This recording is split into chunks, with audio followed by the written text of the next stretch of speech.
Telangana BJP అధ్యక్ష పదవికి Malkajgiri MP Etela Rajender పేరు దాదాపుగా ఖరారైనట్లు సమాచారం. పార్టీ హైకమాండ్ ఆయనను ఎంపిక చేయడానికి సిద్ధంగా ఉన్నట్లు తెలుస్తోంది.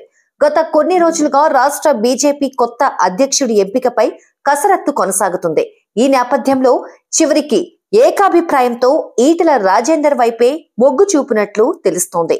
బీజేపీ హైకమాండ్ తెలంగాణలో కీలక మార్పులు చేయాలని నిర్ణయించుకుంది. ఈ క్రమంలో తెలంగాణలో బలమైన నేత, బీసీ సామాజిక వర్గానికి చెందిన వ్యక్తి అయిన ఈటెలకి అధ్యక్ష పదవి ఇస్తే పార్టీ మరింత బలపడుతుందని అధిష్టానం ఆలోచన చేస్తుంది. తెలంగాణ బీజేపీ అధ్యక్షుడిగా నియమితులయ్యే వ్యక్తి వచ్చే ఎన్నికల వరకు ఆ బాధ్యతలను కొనసాగించనున్నారు. ముఖ్యంగా తెలంగాణ అసెంబ్లీ ఎన్నికల సమయంలో బీసీ సీఎం నినాదాన్ని ప్రధాని మోదీ ప్రస్తావించడం ఈటెల రాజేందర్ ను దృష్టిలో పెట్టుకునే జరిగిందన్న ఊహాగానాలు వినిపిస్తున్నాయి. బీజేపీ శక్తిని పెంచేందుకు పార్టీని ఎన్నికల వరకు సమర్థవంతంగా నడిపించగల నేతగా ఈటెల రాజేందర్ ను ఎంపిక చేసినట్లు తెలుస్తోంది.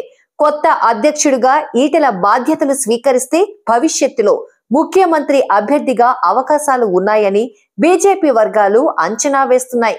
తెలంగాణలో పార్టీ బలపడే దశలో ఉండటంతో ఈటెల నాయకత్వంలో బీజేపీకి మరింత ఊతం లభిస్తుందనే చర్చలు సాగుతున్నాయి. ఈటెల కూడా అధ్యక్ష అభ్యర్థి గురించి మాట్లాడుతూ బీజేపీలో ఇంత కాంపిటీషన్ ఎప్పుడూ లేదు, పోటీ పెరుగుతుంది అంటే పార్టీ బలంగా ఉన్నట్టు అని అర్థం అని ఎంపీ ఈటెల రాజేందర్ స్పష్టం చేశారు. పార్టీని ఎవరు నడపాలని పెద్దలు నిర్ణయిస్తారు. పార్టీని గెలిపించడంలో భుజం భుజం కలిపి నడుద్దాం అని స్పష్టం చేశారు. దీనిని బట్టి తానే కొత్త సారథి అని హింట్ ఇచ్చినట్టు అయింది.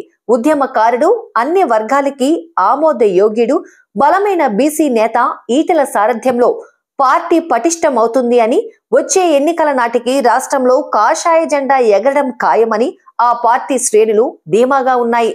ఇక ఈటెల పార్టీ పగ్గాలు అందుకున్నాక వివిధ పార్టీల నుంచి భారీగా కమల దళంలోకి చేరికలు ఉండొచ్చని తెలుస్తోంది. బీఆర్ఎస్, కాంగ్రెస్ ముఖ్య నేతలు కొందరు కాషాయ జెండా కప్పుకోవడం ఖాయమని తెలుస్తోంది. మొత్తంగా ఈటెల రాష్ట్ర కమల దళాన్ని నడిపించే నేతగా ఈ నెలలోనే నియామకమయ్యే అవకాశం స్పష్టంగా కనిపిస్తుంది.